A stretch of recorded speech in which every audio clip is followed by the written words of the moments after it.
Mr. Chancellor, Madam President and Vice Chancellor, guests, colleagues, and Carleton graduates, it is my very great pleasure and honor to introduce you to an extraordinary Canadian at this morning's convocation. Soprano Mary Louise Fallis is quite simply one of the truly legendary grandes dames among Canadian classical musicians. After making a precocious operatic debut at the age of 15 in a CBC production of Mozart's The Magic Flute, Ms. Fallis completed a bachelor's and master's degrees from the University of Toronto, where her teachers included the celebrated Canadian contralto Maureen Forrester. Following her winning performance in the 1973 CBC Talent Competition and a successful New York Metropolitan Opera audition in 1974, her performance as an operatic coloratura were met with critical acclaim around the globe, with signature roles including Gabrielle in Offenbach's La Vie Parisienne, Zerbinetta in Richard Strauss's Ariadne auf Naxos, Polly Peachum in The Beggar's Opera, the title role in Delibes' Lakmé, and an unforgettable Papagena in Mozart's The Magic Flute under the baton of the late Mario Bernardi here in Ottawa at the National Arts Centre. In addition to her operatic work, Ms. Fallis has also become known as a strong and vocal advocate for Canadian art song, earning a reputation as the go-to soprano for some of Canada's leading contemporary composers, including R. Murray Schafer and John Weinsweig. In the early 1980s, the direction of Mary Louise Fallis' career would change dramatically. The director of the Stratford Summer Music Festival asked her to write and perform in a late-night cabaret show titled Prima Donna, a comedic send-up of the operatic diva that would build upon her talent for satire and mimicry. Prima Donna performances sold out to rave reviews, and she received at that point invitations from major venues throughout North America. From that point forward, Ms. Fallis' comic operatic monologues would become her trademark, and she has never looked back. It is a testament to her comic genius that each of Ms. Fallis' comic performances has its own distinct flavor. For example, her Mrs. Bouck characterization presents the overworked mother of 20 children, Anna Magdalena Bouck, as the busybody hostess of a talk show, 18th century style, complete with household hints, so-called anaerobics, and a quiz involving some of Johann's lesser-known passions. In the context of this morning's convocation ceremony, it bears mentioning that the great Canadian pianist Bruce Ubukata, who graduated from Carleton University in the 1970s, accompanied many of Mary Louise Fallis' one-woman shows across Canada and abroad. Mary Louise Fallis cites a long list of strong women as her role models, including not only her mother and grandmother, but also Elizabeth Schwarzkopf, Teresa Stratus, Maureen Forrester, and Anna Russell, whose witty operatic parodies were a major influence on the formation of her own comic persona. From 1999 to 2003, Mary Louise Fallis' Prima Donna's Diary became a wildly popular segment of the CBC radio program Take 5, hosted by Ottawa's Sheila Rogers. And in 2006, as music producer of the Bravo TV series Bathroom Divas, So You Want to Be an Opera Star, Ms. Fallis won a coveted Gemini Award. Through these and other popular radio and television programs, she has been instrumental in encouraging and mentoring literally hundreds of young Canadian musicians. She has also mentored countless young artists in her role as a faculty member at York University, Queen's University, and the University of Western Ontario, where she retired from active teaching in 2008. For her leading role in music education and arts advocacy, Ms. Fallis was inducted into the Order of Canada in 2011. What has been the secret formula underlying Mary Louise Fallis' success? Clearly, prodigious talent, a powerful mind and personality, and an indefatigable work ethic have all played significant roles. However, I think an important hint is embodied in her oft-cited comment that she, and I quote, likes to prick the balloon of pretension, end quote.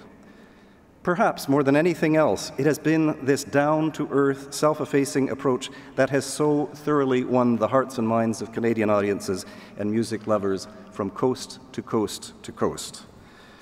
Ms. Fallis has written that she tends to perform music in major keys because she wants to lighten the hearts of her audiences.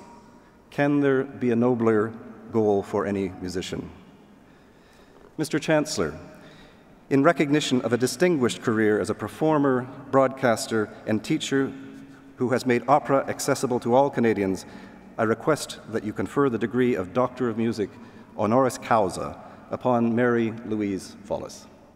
By virtue of the authority vested in me by the Board of Governors and as recommended by the University Senate, I confer on you the degree of Doctor of Music, honoris causa. Congratulations.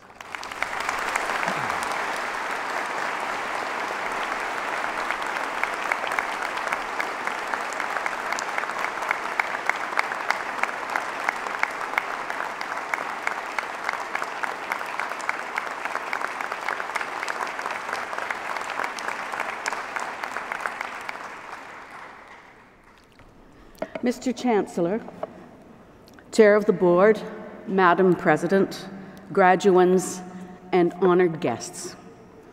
It's a great, great joy to receive an honorary degree from Carleton University here in the nation's capital, and to share with you your achievement and celebrate with you and your families.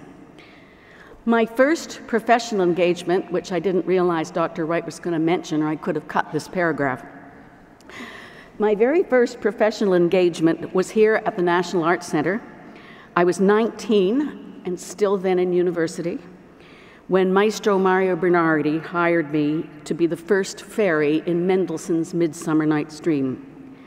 I don't even remember much about the experience because I was so terrified. I must have done okay because they hired me back several times. And I consider really Ottawa for me a place where I've done some of my very, very best work, and I'm grateful to the public here. It's a good feeling when you have around you a community of people who support you. So find people, you music graduates, who love music as you do, and surround yourself with them whenever you can.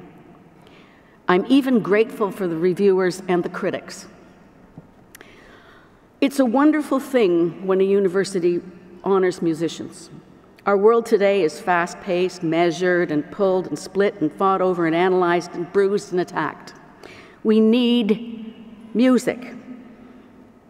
It helps us listen to our deepest emotions, soothes our souls, comforts us, stimulates us, and reminds us of our past, and new music can point us towards the future. Every sensitive human soul responds to music. Music in our society is a bridge builder, a community resource, and a true reflection of the many cultures that have chosen to call Canada home. I wanted to tell Thomas, actually, that I've played Moose Factory, wherever you are. I have. We go over in a little electric canoe. Oh, never mind. But it was quite a wonderful experience. You music grads, where are you? Oh, only there. Well, what are you guys then? Okay, forget it. So I want to say that you music grads can do so much. You can be solo performers, teachers, composers, theorists, musicologists, historians, broadcasters, programmers, music therapists, orchestra musicians, record producers, sound engineers, analysts, soundscape creators, music journalists, critics, heaven forbid, librarians. There's even a course for that somewhere in Canada, I think. I think it's at McMaster.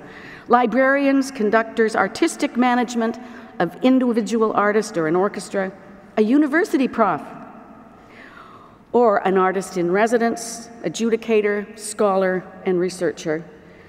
Many more ways of being a musician exist in society. Maybe one of you will discover an old Bach score in your great-great-grandmother's attic in Leipzig. Or one of you will become a rock star. Or one of you the best classroom music teacher in all of Canada, influencing generations. Please, all of you, fight to keep music as an important, very important part of the school curriculum. I was hoping you might clap at that, actually.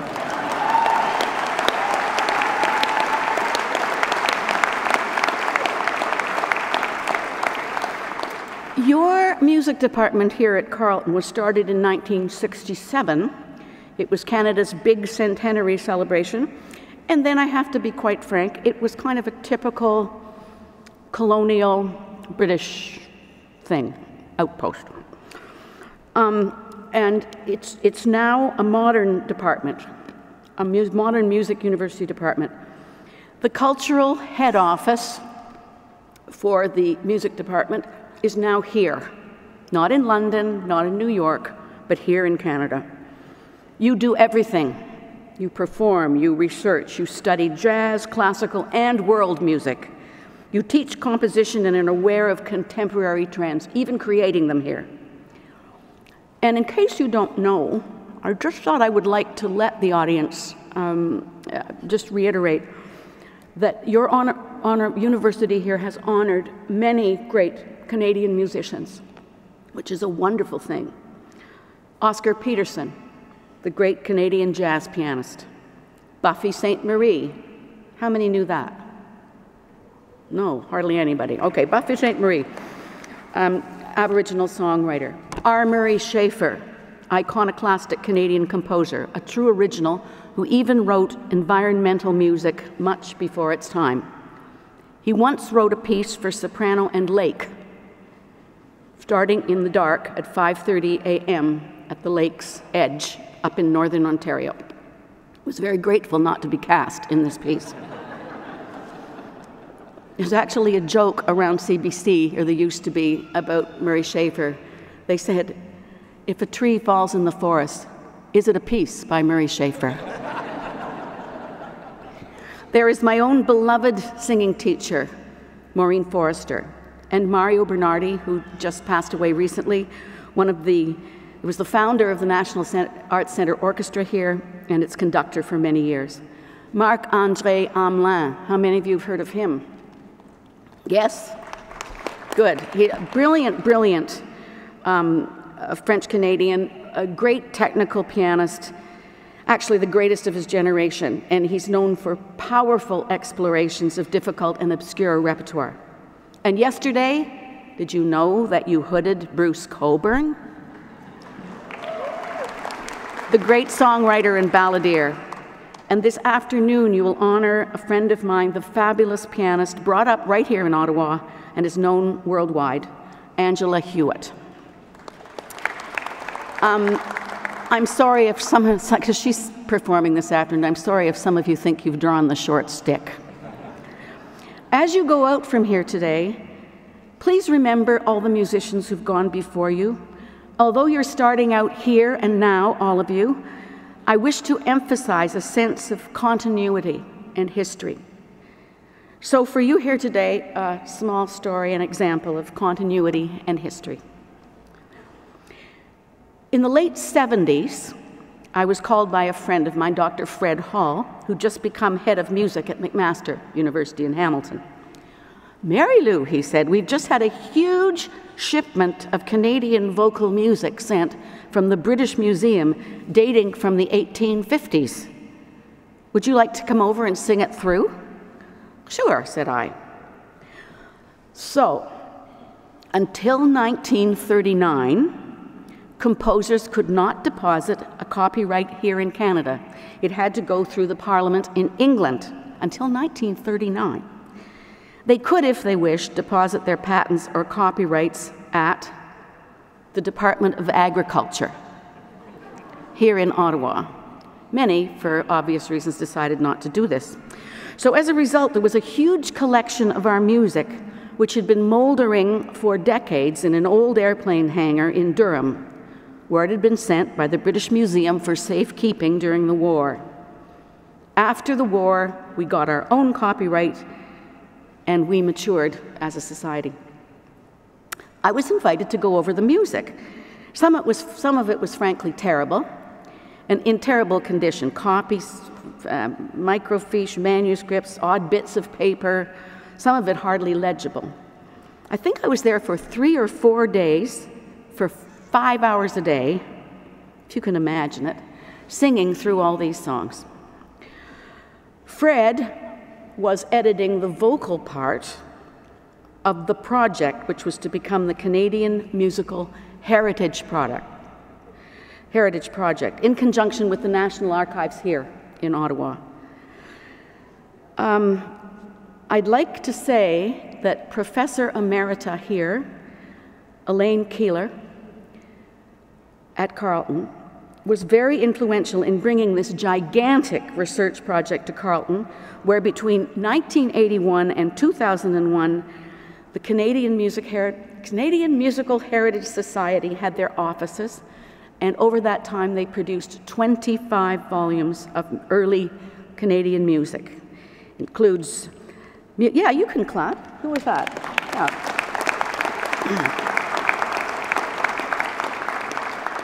It included chamber music, operas, operettas, choral works, piano and organ music, and volumes of English and French song. This project, which was largely done here and influenced by many of the musicians here, is now in every library, every university library in the country.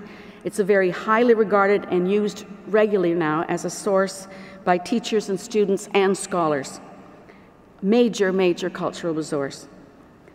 And I think it's a real-life use for research, because teachers and students and performers like me take it out of the dusty old archives and sing it and perform it, because I really believe that the real business of music is performing it. In honor of that bit of musical history developed here at Carleton, I'd like to perform for you 3 songs from that Canadian Musical Heritage Society project.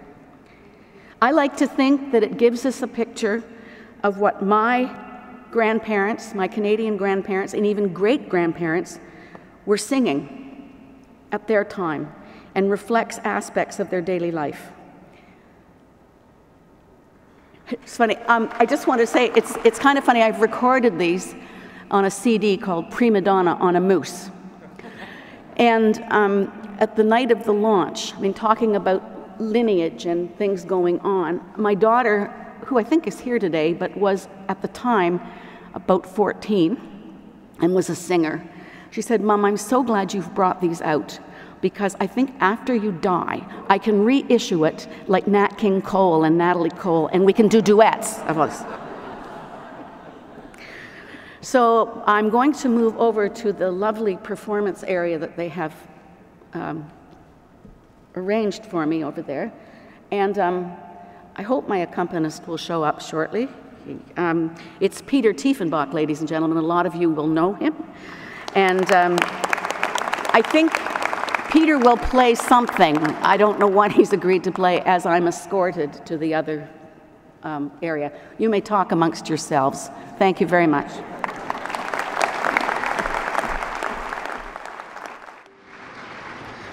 The first song is one of the earliest jingles extant. It comes from the Robert Parker Dye Works Company in Toronto, which incidentally is now the site of the Toronto Reference Library.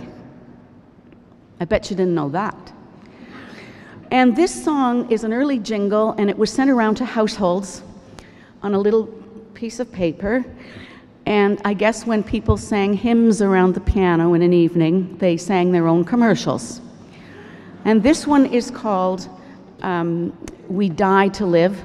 It has a very easy chorus, which, even though it's quite early, I know that you will all know eventually and join with me in singing. There are 3 verses, so you all get a chance to sing. I'm looking at you guys particularly. I hear you're a tough crowd. Okay.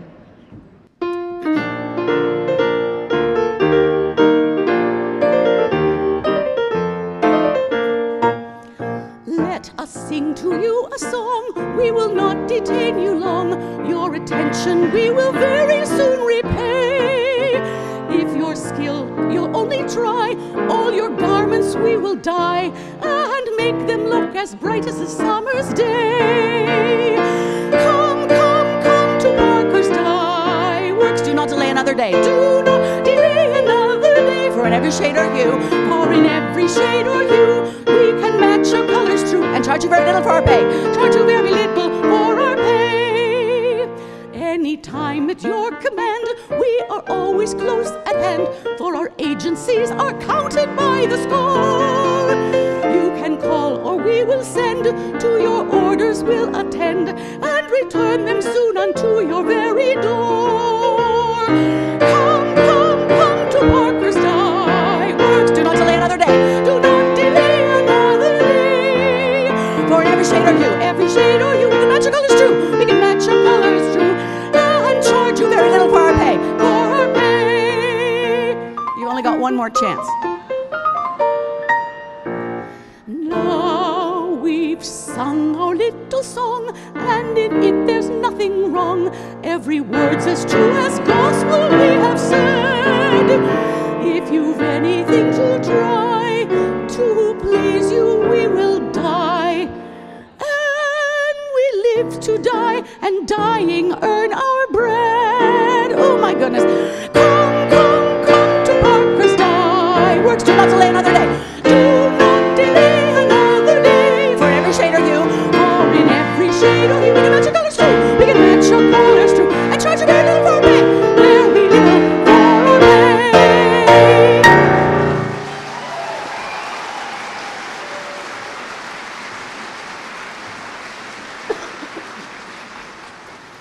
The next song is to commemorate the coming of electric light to London, Ontario. It was written in 1913. It was written by Mr. Claude Graves. I'm not sure he wrote anything else, actually. And maybe this was published because he had his own printing press in London. However, it's called "Oh, What a Difference Since the Hydro Came."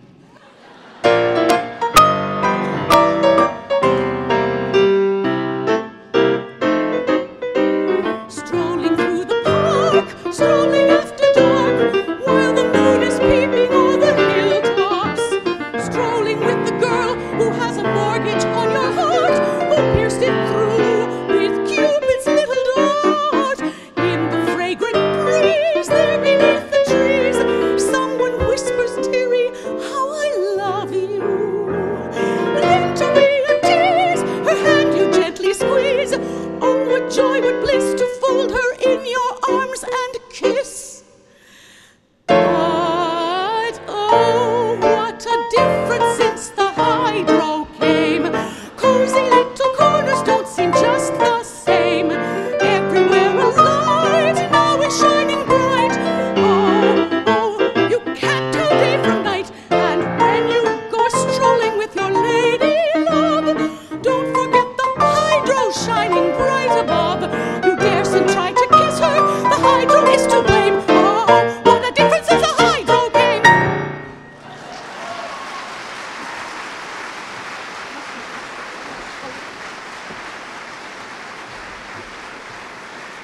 And now this last song is really quite romantic. It was written by a general practitioner living in Montreal. And I just love it. It's kind of romantic. It's so romantic, it's almost difficult to realize that it was written by a Canadian. And it's called "Take Your Girl Out to the Rink."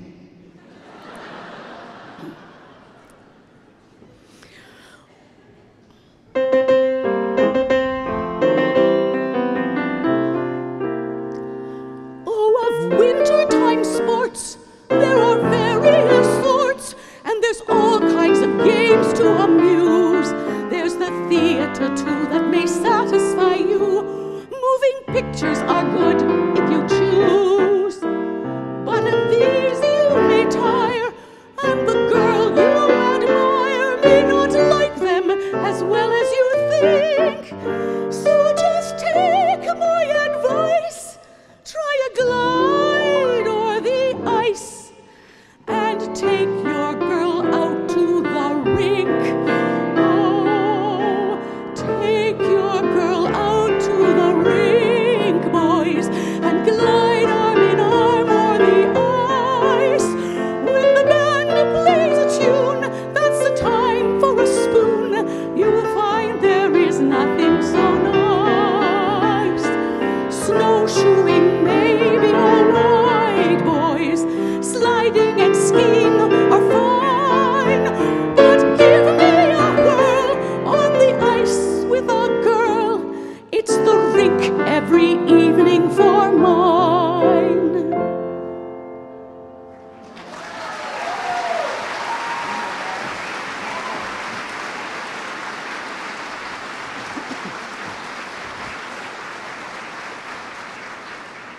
Are you coming to give me the hook?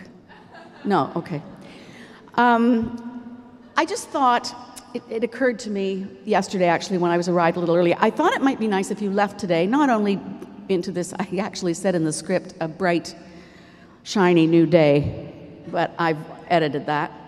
So I thought it'd be nice if we all went away from this convocation having a little earworm of a Canadian piece. Yes, yes, that's absolutely right. That's the right attitude.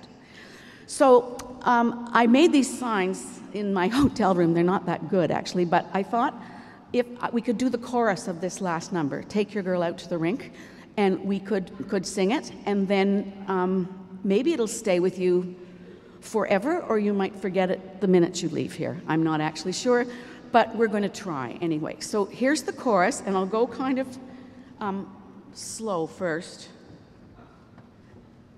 Could you? Might need to prop the, oh, okay, thanks. Volunteers everywhere. It's wonderful. And this is not to blame any of the logistics people or anything. This was something I just decided I wanted now.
We're going to try it a little faster. Here we go. Come on, everybody. Last chance.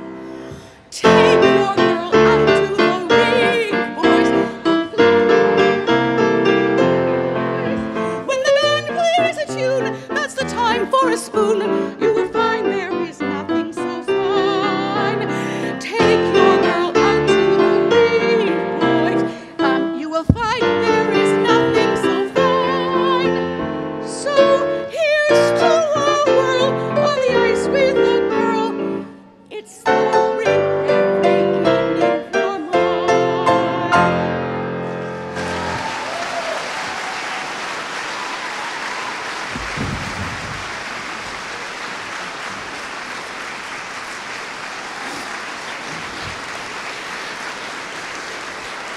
Thank you. Thank you so very much. And I love your motto. Ours is the task eternal. And, or as Dr. Runte said this morning, a woman's work is never done.